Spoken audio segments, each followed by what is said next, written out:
What's up, guys? Welcome to your 175th Android tutorial for the new Boston.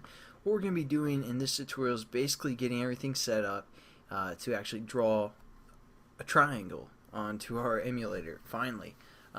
It might take one more tutorial before we actually can see it, but we're at least going to draw to it. So, in that line of code that I wanted to show you guys, or why I didn't type in the last tutorial, because I wanted to try and find some pictures of how it would connect our vertices using these different modes for the most part, but I couldn't actually find any pictures online, so we're just going to wing it, and I'll try and explain it to the best of my ability.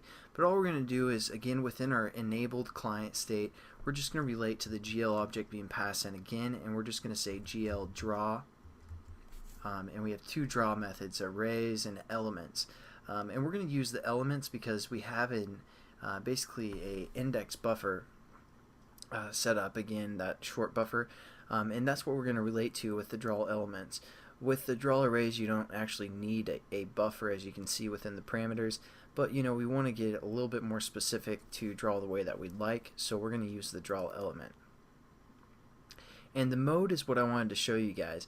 Basically, it's going to connect our points or vertices in different, or indexes I should say, because again we created these 3 points out of the coordinates for the most part, and it's going to connect those points different ways. So again we're going clockwise, starting at 0, 1, 2, and we can connect those either by like creating a line. We can connect those with like a line where it connects the last and the first point that we started with. We can connect it with actually just building a triangle, which we're going to use, and there's also other ones like triangle fan and some other options that you guys can use, but again I couldn't find any pictures on that, so sorry about that. But again, all we're going to do is we're going to relate to our GL10 object or class, and then we're just going to say GL underscore triangle, and yeah, we have a triangle strip, a triangle fan, but we're just going to create one triangle. You guys, if you can find it, like leave a comment in the video or something to help other people see what these actually do. Basically, a strip is, if we had like 10 points, it'd just like start at this point, strip it, or go like a zigzag down all those points and create triangles that way into a strip. A fan, if we had like a point here, like this is our point 0, then we have point 1, 2, 3, 4, 5 all around it, it'd create triangles based off that center point. But since we're just creating one triangle, we're just going to say we want to just build a triangle out of it. And then what we want to do is we want to tell them how many points or indexes we have. Again, our index array up here has 3 points, so we're just going to say 3, or just to be a little more program cautious, we can just say p index dot length.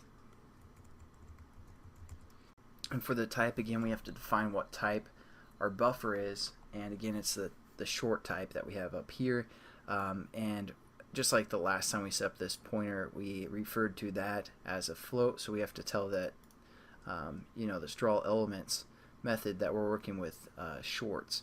So all we're going to do is just say our GL10 object, or class, why do I keep saying object, dot GL underscore unassigned short, or unsigned short, sorry.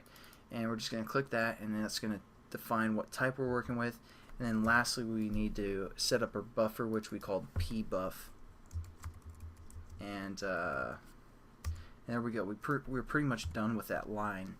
And all that's doing is going to say, hey, we're working with 3 points or 3 indexes, and we're working with a short, and this is basically the order that I want, and I want you to get to draw a triangle.